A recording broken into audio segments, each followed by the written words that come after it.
Hello mga ka-repairman. So meron tayong home service dito sa Lancaster, Imus.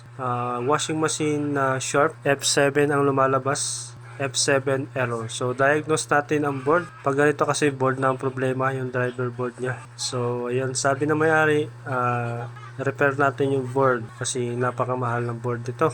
Ayan, so dinala natin sa bahay at diniagnose natin. So okay na. Sasalpak na natin. At ito ay tinitesting na natin mga ka-repairman. Ayan, nagdi-drain na. Ayan. So, naging okay na ang kanyang washing machine. At masaya ang may-ari ng washing machine na ito. At nagpapasalamat siya ay dahil malaking tipid. Ayan. So, naging okay siya mga ka-repairman. So, ganun lang mga ka-repairman. PM lang sa mga gusto mong pagawa. Nag-repair din tayo ng TV, naglilinis ng aircon, etc. So, PM lang mga ka-repairman sa gusto magpa home service.